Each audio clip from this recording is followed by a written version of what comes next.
Tudo bom com vocês? Bom, vamos para mais uma aula de geografia?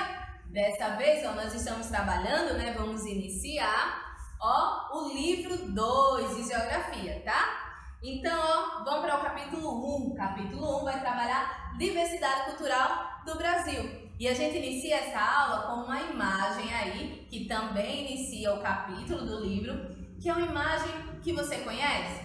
Você conhece aqui essa representação desse povo? Tenho certeza que sim. Você vai falar, é uma Índia. Você acertou, muito bem, não é? Então a gente vai iniciar falando sobre os povos, que originaram o povo brasileiro, ok? Bom, vocês já sabem que nós somos cerca de 210 milhões de habitantes aqui no território, espalhado, não é? E viemos de diferentes povos, como os africanos, os índios que eu acabei de falar, os europeus e os latino-americanos, tá?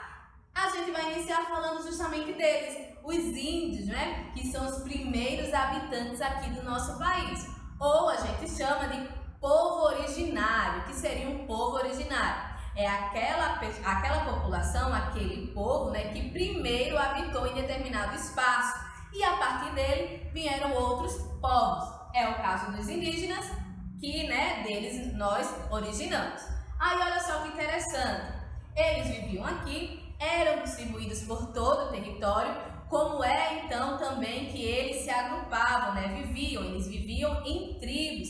Cada tribo era diferente, possuía uma cultura, tradições, idiomas diferentes. Estão entendendo? E o que é que esses índios faziam, Eles viviam lá nas tribos, moravam em suas casas, vocês já sabem como essas casas se chamam, como é? Ocas, não é isso? Então eram feitas ou de palha ou de barro, e eles faziam o quê? Agricultura, olha só, pescavam e caçavam. A mandioca, por exemplo, é um tipo de produto que eles plantavam, tá? Esses índios, como eu já falei, tem aí um estudo de 2010 que vai dizer que tinha, nesse ano no caso, 274 línguas nativas ainda presentes no Brasil, línguas indígenas, e ainda eram encontrados 305 etnias, ok? E aí, eu trago outro dado para vocês, ainda do ano de 2010, que ela vai falar sobre a localização onde moram os índios,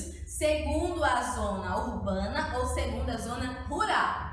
E também poderia ser nas terras indígenas, que são terras legalizadas para eles morarem, e aqueles que moravam fora dessas terras indígenas, tá? Aqueles que moravam em terras indígenas e que estavam ou na zona urbana ou na zona rural, a gente vê que terras indígenas, zona rural, tem um número muito maior, tá? Já aqueles que moravam fora de terras indígenas, ou na zona urbana ou na zona rural, vai ser o contrário. A zona urbana vai ter um número muito maior de indígenas morando neles. Tudo bem? Isso aqui é um dado de 2010, tá certo? Então a gente falou, dos primeiros habitantes aqui do Brasil. Vamos falar agora dos portugueses, que vieram depois. Então os portugueses chegaram aqui por volta de 1500 e eles encontraram já os primeiros habitantes, os indígenas nesse caso. E o que é que eles fizeram aqui? Ele começou a explorar o nosso país.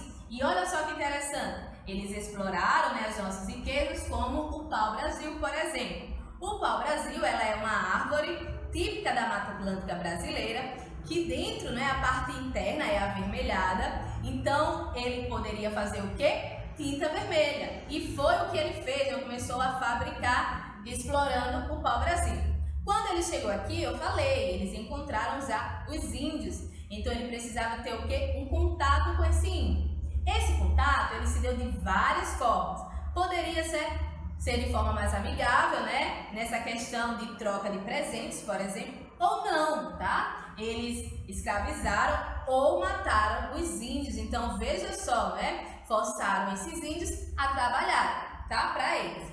E aí a gente vai falar sobre os africanos agora, tá? Falamos sobre os indígenas, os primeiros povos, os portugueses, que chegaram depois, e agora os africanos. Os africanos, eles vieram para cá para quê? Para trabalhar de forma escrava, infelizmente. Então eles foram forçados a sair do seu local para o Brasil. Os portugueses chegaram aqui, criaram suas vilas, suas cidades e precisavam de pessoas para trabalhar. Só que aí eles trouxeram essas pessoas para trabalharem, porém, como escravos. Eles vinham para cá, esses africanos, como? Em navios negreiros, como esse aqui, presente nessa foto. Esses navios não tinham condições nenhuma, alguns nem comiam, né? Por isso muitos morriam, ou com fome, ou por causa de doenças, tudo bem? E aí, olha só, por volta de 1850, em forma de lei, é quando aí o tráfico negreiro, né, e a escravização de africanos vai ser proibida aqui no Brasil, tá? E falando ainda sobre os africanos, na África eles eram distribuídos, né, também por tribos, e cada tribo tinha uma característica diferente. Aí, olha só, eu trago aqui para vocês a arte Ndebele, não é? Que é uma tribo africana. E é arte em que e aonde? Nas casas, nas fachadas das casas. Que essa tribo, né, segundo ela, quem poderia realizar essa arte são apenas mulheres. Ou seja, era passada de mãe para filha ou de mulher para menina, tá? Então as mulheres realizavam essa arte nas fachadas de suas casas. E olha que bonito, eles usam formas geométricas e é bastante colorido. Tudo bem? E aí eu finalizo a aula passando para vocês uma atividade, tá? A atividade da página 178 e a atividade da página 181, que é muito legal, gente. É para você construir uma casinha igual àquela da arte africana. Você vai pintar, vai colorir e depois vai montar, tudo bem? Aí o que é que você faz? Depois que montou sua casinha, posta a foto, tá? E marca lá CBB pra gente também compartilhar. E finalizo com página 97 e 98 da ficha de atividade. Até mais!